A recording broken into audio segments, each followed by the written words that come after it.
नमस्कार सभी को। जैसा कि आप सभी जानते हैं कि हमारे बीच एक बहुत ही चर्चित, बहुचर्चित मैं कहूँगी उपन्यासकार, कथाकार मनीषा कुलश्रेष्ठ जी हैं और मेरी बहुत ही प्रिय लेखिका भी हैं। अभी श्रुति जी ने उनके सभी रचनाओं के नाम बता दिए तो अब मैं दोबारा उन्हें नहीं बताऊंगी, लेकिन हम बातचीत की शुरुआत करेंगे। उसके पहले मैं मनीषा जी का रंग रूप रसगंध कहानी संग्रह पढ़ रही थी तो कुछ शब्द ऐसे थे जो एकदम अटक से गए, जहाँ पे मैं आके बिल्कुल रुक सी गई। और इतना सुंदर सा लिखा हुआ है आपने साहित्य जगत के लिए, मतलब एक मिसाल है ये लाइनें। मैं इनको पहले पढ़ना चाहूँगी, उसके बाद हम शुरू करते हैं। मनीषा जी एक जगह लिखती हैं कि जिस कहानी को महसूस करने और लिखने में लेखक की 5 इंद्रियां कम पड़ जाएं और उस कहानी को महसूस करने में पाठक को 5 अनुभूतियां काम आ जाएं, बल्कि 2-4 और ऐड कर लेनी पड़े और ज़रूरत पड़ जाए 2-4 और जगानी पड़ जाएं, तो वही सच्ची कहानी है। तो मैं इस बातचीत की शुरुआत इसी से करना चाहती हूँ कि आप अपनी 5 इंद्रियां कैसे जगाते हैं और हम अपनी 2-4 एक्स्ट्रा वाली कैसे जगाएं। सबसे पहले मैं प्रभा खेतान फाउंडेशन की बहुत आभारी हूँ कि मुझे कलम बेंगलुरु में बुलाकर आप सबसे परिचित कराया, और मुझे बहुत अच्छा लगा कि यहाँ भी हिंदी प्रेमी हैं। और दरअसल मुझे लगता है कि भाषा तो एक टूल होती है, दरअसल साहित्य ही होता है जो एक दूसरे को जोड़ता है, और जिंदगियाँ साहित्य के झरोके से एक प्रदेश से दूसरे प्रदेश के झरोके में झांकती हैं। और प्रभा जी, जिनसे मेरा बहुत करीबी नाता रहा है, और मुझे खुशी है कि उन्होंने मुझे गाइड किया, और बल्कि कई जगह मेरे लेखन में उनकी छवियाँ मिलती हैं, तो वो एक तरह से मेरी गुरु भी हैं।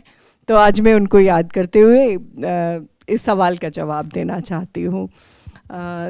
दरअसल यकीनन जब लेखक अपने एकांत में लिखता है और किसी माहौल को जगाने के लिए अपनी इंद्रियों को खपा देता है और अपनी अनुभूतियों को, जितनी समस्त अनुभूतियाँ होती हैं उन्हें खपा देता है, और उस एकांत में उस विराट जगत की स्थापना करता है, तो निस्संदेह जब पाठक पढ़ने बैठता है, क्योंकि मैं खुद भी एक विकट पाठक रही हूँ, तो मैं पाठक होना क्या है पहचानती हूँ। तो मुझे लगता है कि जब लेखक अपनी समस्त अनुभूतियों को एकत्र करके लिखता है तो पाठक उससे आगे ले जाता है। पाठक एक एक्सटेंशन होता है उसमें, क्योंकि पाठक की भी कल्पनाएं जाग जाती हैं और पाठक उसमें अपने दृश्य डाल देता है। तो हमेशा लेखक से आगे जाता है पाठक।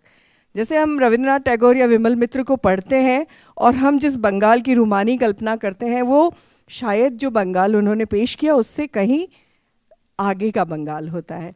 तो मुझे लगता है यही संदर्भ मेरा था। अपने शुरुआती संघर्ष के बारे में कुछ बताइए, आपको कहाँ से लिखने की प्रेरणा मिली?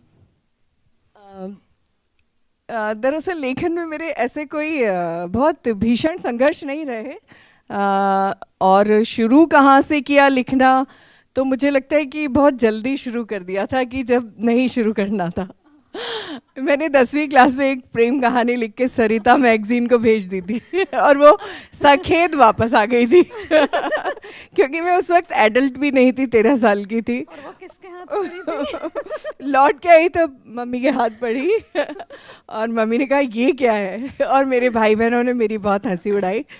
तो मुझे लगता है लिखना बहुत पहले शुरू कर दिया था, और मैं और बहुत सारी दूसरी चीज़ें करना चाहती थी। मैं रेडियो में अनाउंसर थी, लेकिन फौजी से शादी हो गई तो सब कुछ छूट गया। तो मुझे लगता है कि लिखना मेरे लिए अंतिम शरण था। तो मुझे ये पता था मुझे कि जिस दिन मैं लिखना शुरू करूँगी तो लिखना ही शायद मेरा एक फोटे है जहाँ मैं अपने आप को सफल पा सकती हूँ। तो लिखना में मुझे संघर्ष नहीं करने पड़े, और सखेत कहानियों को वापस आने को तो मैं अपने आप को गढ़ना मानती हूँ, क्योंकि उसके बाद मैंने थोड़े और बड़े होके राजेंद्र यादव जी को कहानियाँ भेजी तो उन्होंने लिखा कि तुम कमलेश्वर की नकल क्यों कर रही हो तो तुम दूसरी कहानी लिख के भेजो, तुम्हारी भाषा बहुत अच्छी है। और भैरवनाथ गुप्त जी को साक्षात्कार के लिए पता नहीं कितनी बार भेजा, और उसके बाद शादी भी हो गई, शादी के बाद भी लगातार भेजती रही, हार नहीं मानी मैंने। और मेरे हस्बैंड कितनी बार तो ऑफिस में ही वो सफ़ेद वापस का चिट्ठी फाड़ देते थे, कहते घर जाके रोएगी वो, उसको दूंगा और मैं लगी रही। और फिर मेरे को पता चला कि पहले मुझे अपने समकालीनों को पढ़ना पड़ेगा, जो लिखा गया उसको पढ़ना पड़ेगा। मैं अपनी रुमानियत में वही लिखे जा रही थी जो पहले ही लिखा जा चुका था। तो जब आप बहुत सारा पढ़ते हैं, जब आप विकट पाठक होते हैं, तो फिर आप अपना रास्ता तय कर लेते हैं। तो यही बस संघर्ष था, वैसे कोई संघर्ष सच नहीं था।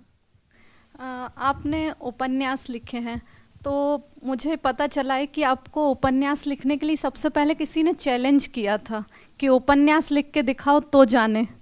तो और उनने जब आपको चैलेंज किया तो उसके बाद आपने उपन्यास तो लिखे, लेकिन उनके बताने और आपके लिखने के बीच कितने समय का फासला रहा? दरअसल मैं उस ज़माने को याद करती हूँ, उसमें प्रभा खेतान जी भी थी, और जिनकी आप बात कर रहे हैं उनसे प्रभा खेतान जी का बहुत अच्छा एक संबंध रहा था राजेंद्र यादव जी, और प्रभा जी ने उनके लिए हंस के संपादन भी किया था स्त्री विमर्श को लेकर। स्त्री विमर्श पर प्रभा खेतान जी ने 2 मोटे मोटे हंस के इशू संपादित किए थे। तो राजेंद्र यादव जी थे, उन्होंने कहा कि बहुत कहानियाँ लिख ली तुमने, अब है ना उपन्यास लिखो तो जाने। और हर कहानीकार तभी कहानीकार है जब वो उपन्यास लिख लेता है। तो बस राजेंद्र यादव जी ने कहा, और मुझे लगता है कि वो वक्त चला गया जब ऐसे संपादक होते थे जो आपको सिखाते थे। लिटरली ऐसा लगता था कि वो एक कोई शेर माँ है और हम उनके छोटे कब हैं, और वो अपनी जैसे शेर और बिल्लियाँ अपने बच्चों को कुछ फेंक के और शिकार करना सिखाती है, बिल्कुल राजेंद्र यादव ऐसे विषय फेंकते थे कि इस पे लिखो तो जाने। और कभी भी हम लोगों की तारीफ़ उन्होंने हमारे मुंह पे नहीं की। तारीफ़ की भी तो कि तेरी तो ना पिटाई होनी चाहिए, या तुझे तो सांध्य अखबारों में ही छपना चाहिए, तू तो इतना ख़राब लिखती है। लेकिन पीछे से जैसे दूधनाथ सिंह जी हैं, ज्ञान रंजन जी हैं, ये सारे बड़े लोग थे, इन्होंने कभी भी हमारी जो पीढ़ी थी, अब तो ये है कि मुंह देखे की तारीफ़ होती है, लेकिन हमारी पीढ़ी में ये होता था कि हम लेखकों की तारीफ़ नहीं की जाती थी, युवा लेखकों की। हमेशा ये कहा जाता था कि जिस दिन इसकी तारीफ़ कर दी गया, तो हमेशा पीछे से कहा जाता था कि आगे कौन आएगा, आगे आने वालों में तो राजेंद्र यादव हमेशा मेरा नाम लेते थे। तो उन्होंने ही मुझे उपन्यास लिखने के लिए कहा, और यकीनन जब उन्होंने कहा तो उसके 2 साल के अंदर मैंने उपन्यास लिखा, और जब मैंने उपन्यास लिखा उनको दिया तो शाबाशी भी मिली। वो उपन्यास शिगाफ था। हाँ, तो उपन्यास की बात चली है तो आपने पंचकन्या लिखा है, शिगाफ लिखा है, और हाल ही में आपका एक बहुचर्चित उपन्यास आया है मल्लिका, जो कि भारतेंदु हरिश्चंद्र जी की प्रेमिका रही हैं, धर्मपोशिता रही हैं। तो आपने एक किरदार को इतिहास से निकाल के जैसे हम सबके बीच जिंदा कर देना, उस तरह से आपने उनको साक्षात किया है हम सबके सामने। तो उनके व्यक्तित्व के बारे में, मल्लिका के व्यक्तित्व के बारे में हम जानना चाहेंगे, उनके जीवन से जुड़ी बहुत सारी बातें जो आपने उसमें लिखी होंगी, तो कुछ हमारे साथ। आप सच जान के हैरान रह जाएंगे। मल्लिका के बारे में एक पैराग्राफ है भारतेंदु हरिश्चंद्र जी की जीवनी में, और उसका शीर्षक है चंद्र में कलंक और फूल में कांटा। तो मुझे इस बात ने इतना आहत किया कि जिसको लेके भारतेंदु हरिश्चंद्र जी ने अपनी पत्रिका का नाम हरिश्चंद्रिका कर दिया था, या मल्लिका को एक सम्मानित जीवन देने की कोशिश की थी। तो वो ज़माना ऐसा था कि जीवनीकार बड़े प्यूरिटान होते थे, तो उनको लगता था कि हिंदी का जो पितामह है भारतेंदु हरिश्चंद्र, उसके नाम के साथ एक विधवा का जोड़ा जाना, तो उसमें वो भारतेंदु हरिश्चंद्र जी के जीवन में उनको चंद्र कलंक या गुलाब में कांटा की तरह कहा गया। तो फिर मुझे लगा कि मुझे इन पे काम करना चाहिए। और मल्लिका के बारे में बस इतना मिलता था कि वो बंगाल से आई विधवा थी, और भारतेंदु जी हरिश्चंद्र के पड़ोस में आके रहने लगी थी, काशीवास करने के लिए आई थी। पहले होता था कि विधवाओं को निकाल दिया जाता था तो वो काशीवास, और संपन्न थी तो वो घर लेके रह रही थी, नहीं तो किसी गंदे आश्रम में रह रही होती। तो फिर उनको पढ़ने की ललक थी तो भारतेंदु हरिश्चंद्र जी से परिचय हुआ। तो जीवनीकार ये भी लिखते हैं कि जाने किस दुष्ट ने उस विधवा को भारतेंदु हरिश्चंद्र जी से मिलवा दिया। तो मुझे लगा कि ये जो जीवनी में चला आ रहा है, हालांकि साप्ताहिक हिंदुस्तान में, कथा देश में इन पे और जो मल्लिका है उनके 2 लिखे हुए उपन्यास नागरी प्रचारिणी सभा ने छापे हैं, कुमुदनी और पूर्ण प्रकाश चंद्र, और कुलीन कन्या भी उन्हीं का लिखा हुआ है। तो वो सारे उपन्यासों को अंडरग्राउंड कर दिया गया था। और बहुत सारी ऐसी चीज़ें हुई कि भारतेंदु मंडल में बड़े बड़े लेखक सब थे, लेकिन जो सबसे करीब थी, जो उनकी प्रेरणा थी मल्लिका, वो भारतेंदु मंडल में शामिल ही नहीं थी। तो इस तरह का एक प्यूरिटैनिटी का ज़माना था। तो मुझे लगा कि मल्लिका को एक नए प्रकाश में सामने लाना चाहिए। छोटे छोटे अंशों में तो वसुधा डालमिया ने लिखा, साप्ताहिक हिंदुस्तान में छपा। तो फिर इस तरह से कुछ कल्पना और बहुत कम सत्य, करीब 10% सत्य और 90% कल्पना। और मुझे लगता है कि वो कल्पना में सटीक कर सकी, क्योंकि मैंने मल्लिका के उपन्यासों को पढ़ा, मैंने कुमुदनी को पढ़ा। मैंने दरअसल कहते ना कि उपन्यास में उपन्यासकार का व्यक्तित्व झलकता है, तो वहाँ से थोड़े थोड़े सूत्र लेके मैंने मल्लिका को गढ़ा। और मैंने कोशिश की कि इतिहास से ओझल मल्लिका सामने आए और जगमगाए, और उन्हें न्याय मिले उनके लिए। हाँ, न्याय मिले। और क्योंकि अगर कुमुदनी छप गया होता उपन्यास, तो परीक्षा गुरु कभी हिंदी साहित्य का पहला उपन्यास नहीं होता, कुमुदनी होता। कुमुदनी मल्लिका जी का लिखा हुआ। बिल्कुल, लेकिन इतिहास से बहुत सारे नारी पात्रों को पीछे धकेल दिया जाता है। जी, आपने एक जगह लिखा है कि मेरे स्थूल अनुभव तो वही सब थे, मगर सूक्ष्म अनुभव बहुत गहरे व उलझाने वाले रहे हैं। कुछ सूक्ष्म अनुभव हमारे साथ साझा कीजिए। बिल्कुल, मुझे लगता है कि जो खंडहरों की छाँव में पलते हैं उनमें एक थोड़ी सी अलग किस्म की रूमानियत रिस आती है। तो मेरा बचपन चित्तौड़गढ़ में रहा, तो चित्तौड़गढ़ का किला, पन्ना धाय की कहानी, राजा रत्न सेन पद्मिनी की कहानी और मीराबाई की कहानी, कर्मवीर हुमायूं की राखी बांधने की कहानी, तो जब भी मैं किले में जाती थी मुझे वो कहानियाँ वहाँ दिखाई देती थी। मतलब सूक्ष्म तौर पर मुझे लगता है किले पे बहुत सारे, पूरा स्कूल पिकनिक पे जाता था आए दिन हर बरसात में, लेकिन मुझे कुछ खास दिखता था। मुझे लगता था कि मैं भी रही होंगी। हाँ, तो एक कुछ ऐसी चीज़ें थी जो दिखा करती थी। और मेरा जन्म जोधपुर में हुआ और मेरी माँ शिक्षिका थी, फिर बाद में इंस्पेक्टर्स ऑफ स्कूल्स थी। तो राजस्थान के छोटे छोटे शहरों, छोटे छोटे गाँवों में जाने को मिला। तो मैंने देखा कि हर गांव का एक रावला हुआ करता था, और उन रावलों में बंधुआ मजदूर हुआ करते थे जिनको सिर्फ रोटी के ऊपर रखा हुआ रहता था। तो वो सब मुझे नज़र आते थे। मुझे बंजारे नज़र आते थे, जो गाड़ियाँ लोहार होते हैं वो नज़र आते थे। और मुझे हमेशा उन गाड़ियाँ लोहारों की जो गाड़ी होती है ना, उसमें अंदर झांक के देखती थी कि क्या क्या कैसे जीते। और मैं हमेशा अपने को रख के देखती थी कि मुझे ऐसा जीवन जीना पड़े। तो एक कल्पनाशीलता थी। तो शायद वो चित्तौड़गढ़ के किले की छाया, जो अगर आप में से किसी ने चित्तौड़गढ़ देखा है तो आप समझ सकते हैं कि चित्तौड़ में आप कहीं भी खड़े हो जाइए, आपके सिर पर किला होता है। तो जो हरदम उन खंडहरों के नीचे जो भारतीय इतिहास का 50% नहीं तो 40% हिस्सा चित्तौड़गढ़ के किले से निकलता है। तो अगर ऐसे जगह आप पले बड़े हों, और राजस्थान जहाँ कहन की ही वहाँ कहन की रास, पृथ्वीराज रासो कहन की दुनिया है, जहाँ रासों की दुनिया है। जैसे कि बाद में हम अंत में बात भी करेंगे कि अलाव जल रहा है और आपसे कहा जा रहा है कि कहानी सुनाते हैं और हुंकारा भरना मत भूलना। तो उस दुनिया से आके आप कैसे नहीं लिखते।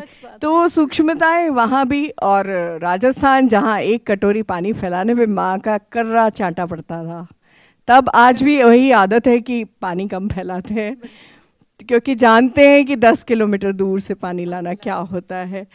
तो और फिर फौज की ज़िंदगी जहाँ बहुत मृत्यु को करीब से देखा है, तो लगता है कि मतलब ऐसे कि पड़ोसी थे और अगली पोस्टिंग में मिले तो और कैसे हैं, कहते नहीं husband has died last crash he was there. तो वो सारी ज़िंदगी मुझे लगता है सूक्ष्मताओं की तरफ ले जाती है। इन्हीं सूक्ष्मताओं ने आपको कहानीकार उपन्यासकार बिल्कुल, बनाया। मुझे लगता है कोई भी मेरी क्योंकि आप जैसी वो सब जिंदगी ढूंढ जीता पा तो रहे वो थे कहानीकार जो बन बाकी जाता। लोग नहीं देख पा रहे थे और आप उन्हें ढूंढ रहे थे बचपन से ही। बिल्कुल। और मेरी माँ स्कूल में प्रिंसिपल थी, तो स्कूल के ऊपर घर हुआ करता था, तो जो लाइब्रेरी होती थी उसकी चाबी मेरी एक्सेस में होती थी, मैं चाबी उठाती थी और लाइब्रेरी में खो जाती थी। तो पढ़ने का भी विकट शौक था, तो मुझे लगता है किताबें तो आपको बिगाड़ती हैं ही। जब किताबों की बात हुई तो जब मेरे हाथों में ये बबीता जी ने भेजा रंग रूप रस गंध, जैसे ही आया सच मानिए मैं इसे बस पढ़े जा रही थी, सारे काम धंधे सब छोड़ के एक साथ, और कॉलेज में भी जाती तो ये मेरे पर्स में रहता, और जैसे ही क्लास से लौटती और मेरा फ्री पीरियड है तो मैं उसे वापस से जो भी कहानी रह गई है उसे आगे पूरा पढ़ती जा रही थी। शब्द शब्द मुझे छुए जा रहा था। इनकी भाषा इतनी सशक्त है, इतनी प्रभावशाली है कि आप मतलब बिल्कुल बच ही नहीं सकते हैं, उसमें पूरा बंध जाते हैं। लेकिन आप मनीषा जी खुद अपने शब्दों में वहाँ पर लिखती हैं कि शब्दों के ज़्यादा और बेजा इस्तेमाल से वे मुर्दा हो जाते हैं। तो आप कहानियों में शब्दों को सजीव रखने के लिए किस प्रकार अपनी भाषा का ख्याल रखती हैं, जो इस तरह से सांस ले रहे हैं वो मतलब हमारे भीतर जाते हैं तो जैसे हमारे अंदर भी सांस लेने लग जाते हैं। इतनी सजीवता शब्दों में कैसे लाती हैं आप भाषा में? जहाँ तक मेरे अंदर के पाठक का सवाल है, तो मैंने हमेशा महसूस किया कि मुझे जहाँ बहुत शब्द होते हैं वो कहानियाँ पसंद नहीं आती। जहाँ दरअसल आपके पास बहुत सशक्त भाषा हो तो आपको बहुत ज़्यादा शब्द इस्तेमाल करने की ज़रूरत नहीं पड़ती। जितनी ज़्यादा अच्छी आपकी भाषा होगी उतने ही कम शब्द आप इस्तेमाल करेंगे, क्योंकि आप ऐसा शब्द इस्तेमाल करेंगे कि जो 5-6 शब्दों का एक ही विकल्प हो सकता है। तो मैंने जैसे एलिस वॉकर को मैं बहुत पसंद करती हूँ, वो भी बहुत कम शब्दों में लिखती हैं। और मृदुला गर्ग हैं, प्रभा जी मेरी गुरु रही, तो प्रभा जी की एक राजस्थान पे पीली आंधी उपन्यास है, वो उन्होंने इतनी मतलब वो कभी नहीं गई राजस्थान, लेकिन पुरखों की एक स्मृति होती है जो आप जीन्स में अपने कैरी करते हो, आप अपने जीन्स में कैरी करते हो, तो आप उसको इमेजिन कर सकते हो। मैं क्योंकि साइंस ग्रेजुएट हूँ तो मैं आई बिलीव कि आपकी हर कोशिका एक स्मृति साथ लिए चलती है। आपके ब्रेन के न्यूरॉन्स ही नहीं, आपकी प्रत्येक कोशिका में आपकी स्मृतियाँ हैं, माइटोकॉन्ड्रिया में आपकी स्मृतियाँ रहती हैं। तो मुझे लगता है कि वो उपन्यास उन्होंने उसी स्मृति के चलते लिखा है, तो और वहीं का पूरा है। तो मुझे लगता है कि अगर आपके पास बहुत सशक्त अनुभूतियाँ हैं और शानदार भाषा है आपके पास, तो आप कम शब्दों में लिखेंगे। और आपके पास अनुभव नहीं है, आपने बाहर जाके नहीं देखा, आप खाली ड्राइंग रूम में एक तयशुदा भाषा में लिखना चाह रहे हैं, तो मुझे लगता है कि वहाँ शब्दों के दायरों में कहानी दम तोड़ देगी। और क्योंकि मैं कहानीपन की कायल हूँ, तो मुझे दरअसल जो कहानियाँ एक ही कमरे में घट के ख़त्म हो जाती है नहीं पसंद आती। पर यह है कि अमूर्त का ट्रेंड है, तो अमूर्त की भी एक है कला कि अमूर्त में भी परिवर्तन हो, अमूर्तन में भी बार बार दृश्य बदले, या कम से कम जैसे कि कहते हैं ना कि एक ही कमरे में एक ही अनुभूति के साथ एक पूरी कहानी लिख दी, या एक ही दुख के सहारे पूरी कहानी लिख दी। तो मुझे नहीं लगता 5 मिनट से ज़्यादा मनुष्य का दिमाग दुखी नहीं रह सकता, मैं ये मानती हूँ। बाहर चलती हवा, 2 उड़ते पत्ते उसको डिस्ट्रैक्ट कर ही देंगे। तो मुझे लगता है कि कहानी है तो उसमें हर दूसरे पैराग्राफ में बदलाव आना चाहिए, तो उसके लिए आपके पास कम शब्दों में शब्द होंगे तो कहानी का दम घुट जाएगा, ये मेरा विश्वास है। ये आपकी कहानियों में पूरी तरह से नज़र आता है आपका विश्वास। मैंने सुना है कि आप अपने आप को निशाचर लेखिका मानती हैं, ऐसा क्यों? क्योंकि मैं गृहिणी हूँ तो दिन भर टिंग टोंग, मेड, गार्डनर, दूध वाला, कपड़े वाला, तो नहीं लिख सकती, उसमें नहीं लिख सकते। तो हमेशा जब सब सो जाते हैं, गहरा सन्नाटा होता है, तभी मुझसे लिखा जाता है। और तब मुझे लगता है कि मेरे पात्र तब हिम्मत कर पाते हैं मेरे पास आके खड़े होने की। कई बार तो ये होता है कि नहीं, मैं सोचती हूँ नहीं यार, मैं अपना रूटीन ठीक करती हूँ और आज से मैं दिन में सोऊंगी और रात में सोऊंगी और दिन में लिखूंगी। तो मैं जैसे ही लेटूंगी तो वो मेरे पात्र आके खड़े होंगे। मेरा क्या होगा? मेरा कुछ करो ना, यास्मीन आके खड़ी, सुगना आके खड़ी है, मल्लिका आके खड़ी, कुछ तो करो। अरे तुम वो क्या लिख रही थी? तो मुझे लगता है कि जब आप लिख रहे होते हैं तो आपके ब्रेन का एक हिस्सा सोने के बाद भी जागता रहता है और आप बहुत परेशान हो जाते हैं। दरअसल मैं एक उपन्यास लिखने के बाद फेमिना ज़रूर पढ़ती हूँ 5-6 दिन में, बिल्कुल। तो वो दरअसल रात में लिखने की वजह ही यही है कि सन्नाटा रहता है और आपके पात्र वो दिन भर के कोलाहल में नहीं आपके पास आते हैं, रात को आके नॉक करते हैं, सुनो मनीषा मेरा कुछ करो। तो हाँ, या नहीं, वो मैं ये बिलीव करती हूँ पात्र आके आपसे अपनी कहानी बदलवा लेते हैं। ऐसा हुआ है मेरे साथ कि नहीं, इट्स नॉट जस्टिस।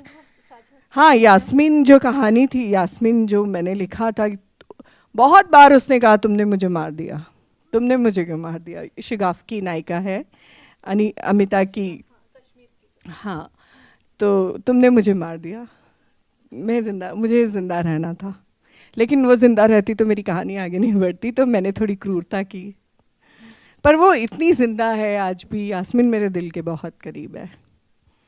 वही मैं कह रही हूँ, आप किरदारों को ज़िंदा कर देते हैं आपकी कहानी और उपन्यास में। अब तक मैंने जितना कुछ पढ़ा है आपकी कहानियों में, महिला पात्र को मर्यादित, संस्कारित ढंग से पेश आप करती हैं। और समकालीन लेखन में, फिल्मों में पाश्चात्य संस्कृति अभी इतनी ज़्यादा बढ़ती जा रही है, लिव इन रिलेशनशिप है, सिंगल मदरहुड है, तो इन कहानियों को आप कितना जायज़ ठहराती हैं? या फिल्मों में ये सब दिखाया जाना, जो आगे आने वाली पीढ़ी है उन पे इसका क्या असर होगा? वो कैसे इससे प्रभावित होंगी अगर वो ये सब देखेंगे, पढ़ेंगे? तो मेरे पास आके मैत्री पुष्पा जी कहती हैं, ये क्या तेरी नायिकाएं वापस घर लौट आती हैं? तो मतलब उल्टा है, बल्कि मुझे कहा जाता है तेरी पुरातन पंथी नायिकाएं वापस पति के पास लौट आती हैं, वापस बच्चों के पास लौट आती हैं और कभी विद्रोह नहीं करती। तो मैंने पूछा कि ये बताइए कि कितनी माएँ हर छोटी बात पे घर तोड़कर निकल जाना चाहती हैं, क्योंकि चिड़िया भी होती है, अगर 2 अंडे पे अपने दे रखें चिड़िया ने कहीं अपने घोंसले में, तो वो उन अंडों के पास लौटेगी ही, चाहे कितने भी बड़े तूफानों से गुजर कर वापस आए। तो मुझे ये लगता है कि अगर मैं लिव इन रिलेशनशिप पे, मेरी पटना कलम में भी बात हुई थी, तो मुझे हमेशा लिव इन रिलेशनशिप स्त्री के विरोध में लगता है। पुरुष आया आपके जीवन में, आपके साथ रह के चला गया, आप उसका बच्चा पाल रहे हैं, जबकि प्रकृति में पक्षी भी दोनों मिलके बच्चा पालते हैं। तो कम से कम इतनी जिम्मेदारी तो पुरुष की होती है। तो आप क्या कर रहे हैं? पुरुष को आज़ाद कर रहे हैं उस जिम्मेदारी से। हम वापस आदिमता में लौटना है, जहाँ तक मैं सोचती हूँ। आप उसको आज़ाद कर रहे हैं कि आप आकर शोषण करो, या जो भी है, हो सकता है शोषण नहीं हो, सहभागिता हो, साथ रहने का दोनों का निर्णय हो, लेकिन फिर भी बच्चा पालने का निर्णय दोनों का है।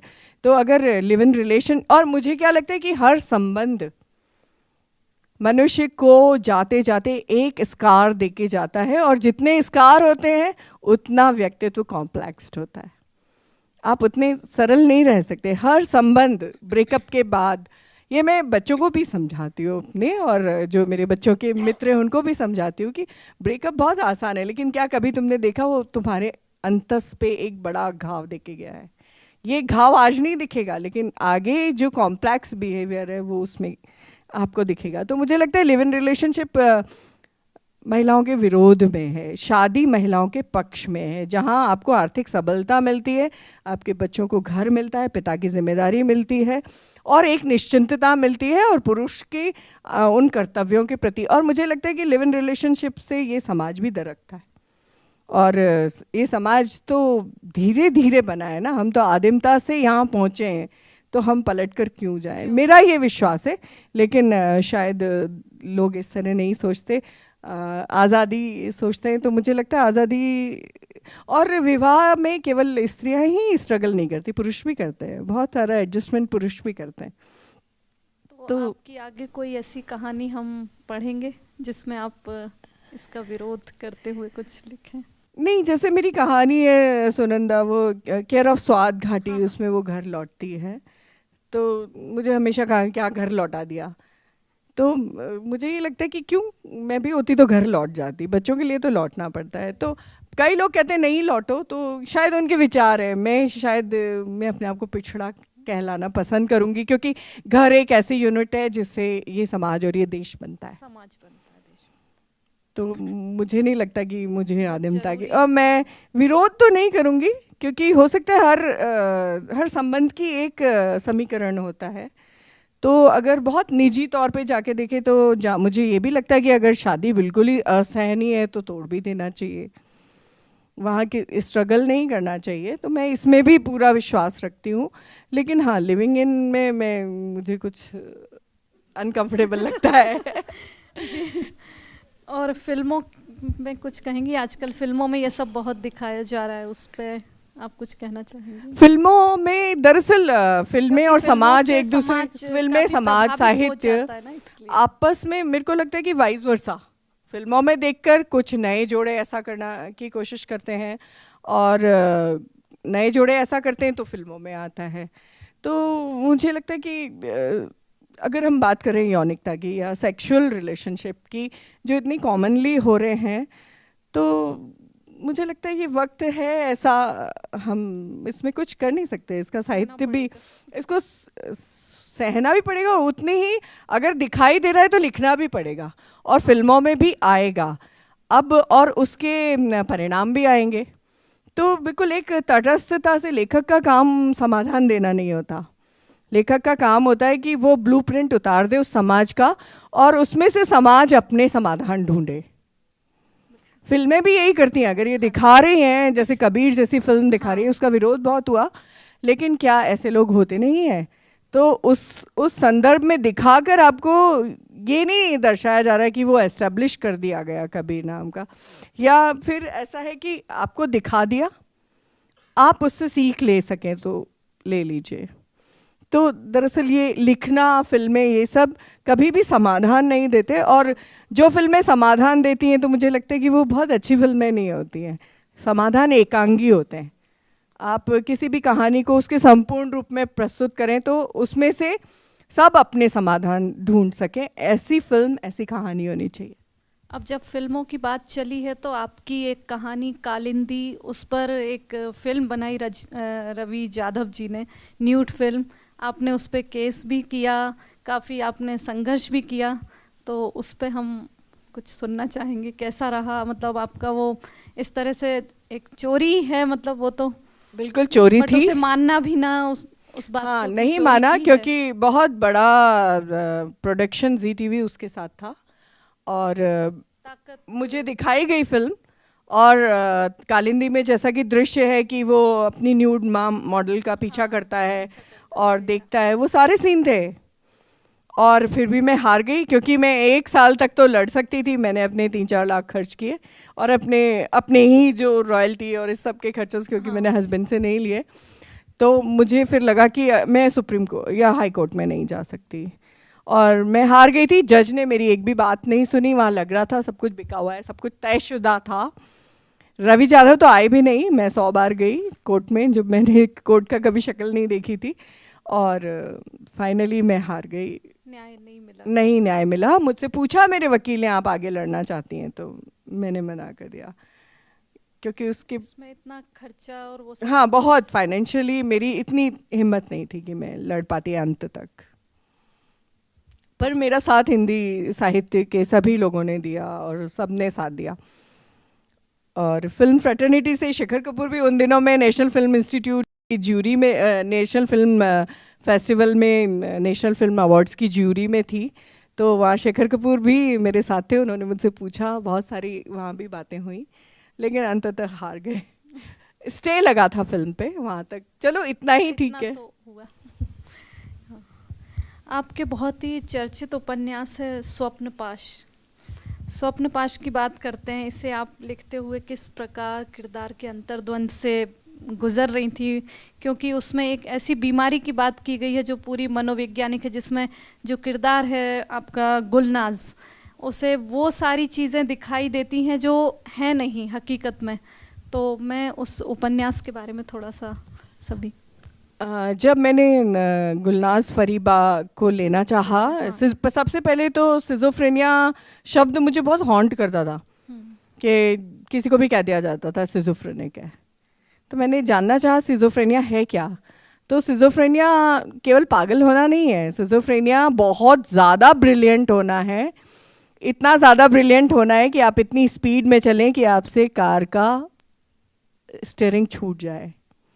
ये इतना ब्रिलियंट होना है। और अक्सर बहुत ब्रिलियंट लोग, बहुत बड़े कलाकार सिजोफ्रेनिक होते हैं। और ये केवल मजाक की बात नहीं है, उनको आवाज़ें आती है। कुछ विजुअल होते हैं, कुछ लोगों को सुनाई देता है। आपने देखा होगा कुछ लोग बातें करते जा रहे हैं, हाँ तू क्या बात कर, ऐसे करते। एक हमारे बुजुर्ग थे, वो बात करते थे, ऐसा लगता 3 लोग बैठे हैं। इतनी सिंक्रोनाइज्ड बात करते थे, मैं झांक के देखना पड़ता था कि 3 लोग बैठे हैं क्या, कि हाँ और लाला तू बता, अच्छा तू ऐसे कैसे कह रहा है। मतलब बिल्कुल लिटरली उनको बातें सुनाई देती हैं। और मैंने बहुत सारी केस स्टडीज़ की, उसके बाद मैंने सिजोफ्रेनिया के बारे में जाना और मुझे पता चला कि साल्वाडोर डाली सिजोफ्रेनिक थे, परवीन बॉबी सिजोफ्रेनिक थी। ऐसे बहुत सारे लोग हैं। इवन अभी मैं एक बहुत बड़े आर्किटेक्ट से मिली, उन्होंने मेरा हाथ पकड़ के कहा तुम्हें पता है आई एम सिजोफ्रेनिया सर्वाइवर। तो मुझे इतनी हैरानी हुई। शंकर जी शायद यहाँ सभी लोग जानते हैं जो प्रकृति की चीज़ों से घर बनाते हैं, वो कभी भी मतलब कंक्रीट या ये सब इस्तेमाल नहीं करते, वो सब ऐसी चीज़ों से घर बनाते हैं। तो उन्होंने मेरा हाथ पकड़ के कहा कि आई एम सिजोफ्रेनिया सर्वाइवर। तो ये ब्रिलियंट होना है। तो मैंने गुलनाज फरीबा को चुना और मैंने सोचा था बहुत आसान है, मैं लिख लूँगी। लेकिन वही मैं रात को लिखने बैठती थी और या तो मैं रो रही होती थी या मुझे आवाज़ें सुनाई दे रही होती थी। कभी आप बीमार भी हो जाते? और उसके बाद उसको लिखने के बाद हाँ मैं बहुत बीमार हो गई थी। मतलब बहुत ऐसे कुछ डिप्रेशन या ऐसा कुछ नहीं हुआ था, पर हाँ मुझे कुछ कहीं मन नहीं लग रहा था। मतलब एक कहते हैं ना कि उपन्यास को हमेशा ये होता है, पोस्टनेटल महिलाएं समझ सकती हैं, बच्चे को जन्म देने के बाद डिप्रेशन होता है। तो वो एक खालीपन का डिप्रेशन था और सिजोफ्रेनिक लोगों की चिंता भी थी कि कैसे जीते होंगे। और 90% लोग सुसाइड कर लेते हैं सिजोफ्रेनिक्स। तो स्वप्नपाश लिखने में मैं सोच रही थी मुझे आनंद आएगा, नहीं आया और बहुत दुख हुआ। और पहला उपन्यास था जिसे लिखते हुए मैं बहुत दुखी रही। तो अभी थोड़ा सा हम वापस पीछे चलते हैं। आपने पहली वेब मैगज़ीन शुरू की थी हिंदी नेस्ट, तो वो आपने कैसे की? आपके परिवार का कैसे सहयोग रहा उसमें, ख़ास तौर से आपके जीवन साथी अंशु जी का आपके ये पूरे लेखन में भी किस तरह से उनका सहयोग रहा, बच्चों का? तो उस पर थोड़ा सा। दरअसल इसकी शुरुआत तब हुई जब हमारे शादी के तुरंत बाद बच्चे हो गए और घर में जैसे कि तनख्वाह के साथ में होता है कि बहुत सारे बिल्स आते हैं, और उन्होंने कंप्यूटर खरीद लिया। तब 70,000 का कंप्यूटर आता था उस ज़माने में, जब 3,000 तनख्वाह होती थी। तो उन्होंने ले लिया। तो मैंने कहा ये किस काम का है यार, हमारे पहले इतने बिल्स हैं, इससे क्या करेंगे। उसके बाद उन्होंने इंटरनेट भी ले लिया। और इंटरनेट बहुत महंगा आता था उन दिनों, बहुत महंगा। मतलब कुछ MBs के लिए आप कितना कितना पे करते थे। तो मैंने कहा बस हो गया। तो मैंने कहा तो मैं तुमसे कितने दिनों से कह रही हूँ कि मुझे ये खरीदना हो गया। कहते नहीं नहीं मैंने कहा इसमें है क्या, मेरे लिए क्या है इसमें? उसने कहा हिंदी है। मैंने कहा हिंदी कहाँ है? तो उन्होंने मुझे शूशा में टाइप करना सिखा दिया। फिर कहा चलो हम एक वेबसाइट बनाते हैं। फिर हमने हिंदी नेस्ट वेबसाइट बनाई। मैंने लेखकों से, विश्व की पहली हिंदी की वेबसाइट थी जिस पे हिंदी और वो कंप्यूटर एक्सपर्ट हैं, वो कंप्यूटर सेवी हैं, वो इलेक्ट्रॉनिक्स एमएससी भी है और एक एयरफोर्स ऑफिसर है, मौसम वैज्ञानिक भी हैं। तो उन्होंने मेरी इन सारी शिकायतों को दूर करने के लिए फिर उन्होंने कहा इसमें हिंदी भी है, कथक भी है, जो तेरे दोनों फील्ड हैं। तो उन्होंने मेरी फ्रंट पेज सिखाया। फिर हमने hindinext.com दोनों ने मिलके बनाया। फिर तभी मेरा प्रभा जी से संपर्क हुआ। मैंने प्रभा जी से कहा आपका पेपे कब घर लौटोगे, और वो सारे उपन्यासों के अंश मैंने डाले। तो उन्हीं दिनों सारे लेखकों से संपर्क हुआ। तो मेरा लिखना भी ऐसे ही शुरू हुआ। कई बार किसी लेखक का कुछ आता ही नहीं था, हाथ से टाइप करती थी मैं, हाथ से। प्रभा जी ने कहा तू वो उस पेज पे वो वाला अंश ले ले। अब मैं बैठी हुई टाइप कर रही हूँ हाथ से कंप्यूटर पे। तो कई बार ये होता था कि किसी ने कुछ नहीं भेजा, तब मुझे कहानी लिखनी पड़ती थी। मेरे को कहानीकार हिंदी नेस्ट ने बनाया। फिर जो एक दो कहानी मुझे लगा मैं ठीक ठीक लिख रही हूँ, राजेंद्र यादव जी को भेजती हूँ। फिर हंस में मेरी एक कहानी छपी। तो इस तरह से हिंदी नेस्ट शुरू हुआ। और वो कंप्यूटर और हिंदी नेस्ट बहुत स्कूलों में रेफ़र किया जाता रहा। आज भी बहुत फेमस है hindinext.com, सबसे पहले सर्च में आता है। और गूगल ने पहली हिंदी वेबसाइट थी जिसे एडवर्टाइजमेंट्स दिए थे। वो उन एडवर्टाइजमेंट्स के अभी भी पैसे आते हैं। हालांकि मैं अपडेट नहीं करती। हिंदी नेस्ट इतना अपने आप में इंसाइक्लोपीडिया है, आप कुछ भी ढूंढेंगे उसमें मिलेगा। तो इस तरह से हमने शुरुआत की और मैंने पूरे ज़िंदगी के 7-8 साल उसे दिए। अभी भी मैं उसे अपडेट करती हूँ जब मुझे फुर्सत मिलती है। और आपकी कहानियाँ भी वहीं से शुरू हुई लिखना? हाँ, वहीं से जब फिल इन द ब्लैंक्स की तरह। तो वो कंप्यूटर कहानियों का जन्मदाता भी बन गया। हाँ, और सबसे बड़ी बात है कि निर्मल जी को मैंने फ़ोन करके कहा, उनका क्या तुम कहानियाँ किस चीज़ के लिए मांग रही हो? मैंने कहा ऐसे इंटरनेट पे एक वेब मैगज़ीन है और आप वो सदियों तक उस पर रहेगी और विदेश में कहीं भी कोई भी पढ़ सकता है। तो फिर ये जान के वो बहुत आगे तक का देखते थे। तो उन्होंने कहा अच्छा ऐसा है, मेरे सारे राइट्स तेरे इंटरनेट के। तो उन्होंने मुझे कहा कि तुम कुछ भी डाल दो, सारा मेरा सब कुछ। फिर मैंने काफ़ी कुछ उनका निर्मल जी का डाला। उनका वो पत्र मेरे पास आज भी है जिसमें उन्होंने इतने खुश होकर लिखा था कि फिर तो सब डाल दो उसमें।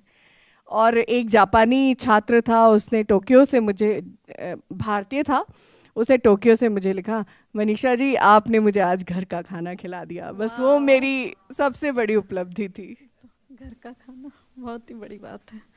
आप अब हम समकालीन में आते हैं थोड़ा सा।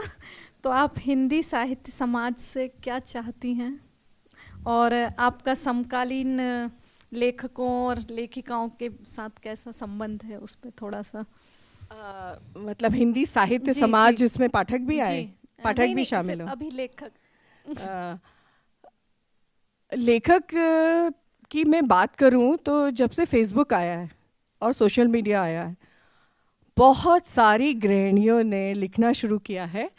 ठीक है, फिल्टर नहीं है उसमें। कई बार आपको इस तरह चीज़ें भी मिलती हैं, लोग बहुत तरह की बातें बनाते हैं, लेकिन मुझे वो बहुत पॉजिटिव लगता है कि गृहिणियाँ निकलकर अपनी समस्या पे बात कर रही हैं, अपनी भाषा इंप्रूव कर रही हैं, कविताएं लिख रही हैं और धीरे धीरे ग्रो होके अच्छी लेखिका बन रही हैं। तो फेसबुक से मैंने बहुत सारी ऐसी जो घरेलू चीज़ें लिखते लिखते अच्छा लिखने वाली महिलाओं को देखा है अपनी आँखों के सामने। तो मुझे लगता है कि आज तो लेखकों का ज़माना ही है। अभी ये तो समय है कि हर व्यक्ति एक मॉडल है, एक न्यूड मॉडल है, तो अपनी दुनिया से लिखे। एक लैब में काम करती हुई लड़की है, कोने में बैठी हुई संघर्ष करती हुई केमिकल्स के साथ में, तो वो अपने संसार की बात लिखे। गोबर थापती हुई गांव की औरत है, तो वो अपने संघर्षों की बात लिखे। और इंटरनेट पे मैंने एक बार मैं कॉलम लिखा करती थी इंटरनेट और हिंदी पे। तब मेरे सामने एक तथ्य आया था कि जब अफ़गानिस्तान जल रहा था तब वहाँ की औरतों ने इंटरनेट सीखा और अपने दुख बाहर तक पहुँचाए, अपना नाम छुपाकर। तो मुझे लगता है औरतों के लिए साहित्य और इंटरनेट का जो ये मंच मिला है। एक बहुत ही सुंदर मिश्रण हुआ है अभिव्यक्ति और सूचना प्रौद्योगिकी का। तो ये बहुत बढ़िया प्लेटफॉर्म है जिसके सहारे आप आगे मन की बात कह सकते हैं और बहुत सारी दुनियाओं के सच हमारे ऊपर खुलेंगे। हम जानेंगे कि मॉडलिंग के पीछे के सच क्या हैं, हम जानेंगे कि गे या लेस्बियन लोगों की पीड़ाएं क्या हैं, हम सिर्फ ऊपर से देखते हैं। हम जानेंगे कि यूनक्स हैं, उनकी पीड़ाएं क्या हैं, या वो लोग आके हमारे संसार में झांक के हमसे कुछ चीज़ लेके जाएंगे। तो मुझे लगता है ये आपस में एक समन्वय की संसार है जो कि आगे आने वाले समय में, तो आज का हिंदी का जो लेखकीय समाज है बहुत समृद्ध हो रहा है गृहिणियों से, उन लोगों से जो कि बिल्कुल कॉर्पोरेट में काम करते हैं और वहाँ बैठ के अपनी घुटन को लिखना चाहते हैं। तो मुझे लगता है ये समय शायद स्वर्णयुग है जब हर दिशा से लिखा जा रहा है। तो बस ये कि इंटरनेट पे फिल्टर नहीं है संपादक नाम का, तो वो भूसे में सुई ढूंढने जैसा काम है, भूसे में सुई ढूंढने जैसा काम है, लेकिन फिर भी स्वागत योग्य है। और इस सवाल का दूसरा हिस्सा, मेरे समकालीनों से संबंध कैसे हैं? तो समकालीनता में प्रभा जी ने भी महसूस किया, हम सब महसूस करते हैं कि एक जेलसी होती है। तो वो उस जेलसी जो बहुत पॉजिटिव जेलसी है, उसके साथ में मेरा अपनी समकालीन लेखिकाओं के साथ अच्छा संबंध है, लेकिन मेरा हमेशा रहा कि या तो मेरा वरिष्ठों से बहुत अच्छे संबंध रहे या मेरे आने वाली जो नई युवा लेखन है उनसे ज़्यादा अच्छा संबंध रहा। तो बस ये केमिस्ट्री है। आपके लेखन में आपकी पसंदीदा रचना कौन सी है? हमारी तो बहुत सारी हैं, आपकी अपनी जो आपको बहुत पसंद है, आपकी बहुत प्रिय है? कठपुतलियाँ कहानी। वो हमारी भी है, हम सबकी, आई थिंक जो पढ़ेगा उसकी हो जाएगी।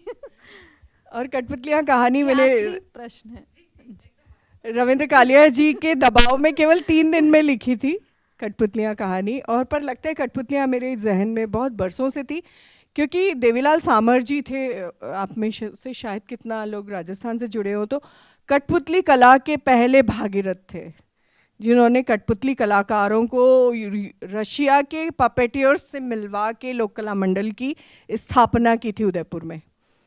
तो उन्होंने हमें बचपन में गढ़ा है, उनके साथ हमने शिविर किए, तो कठपुतली से मेरा इतना गहरा लगाव था और कठपुतली वालों को मैं देखती थी, तो कहीं वो कहानी सुगना वहीं से जन्मी है, तो वो कहानी हमेशा मेरे दिल के करीब रहेगी। और वो क्योंकि प्रतिनिधि कहानी है तो लोग अक्सर कहते हैं मनीषा कठपुतलियाँ, तो मुझे ये भी अच्छा लगता है।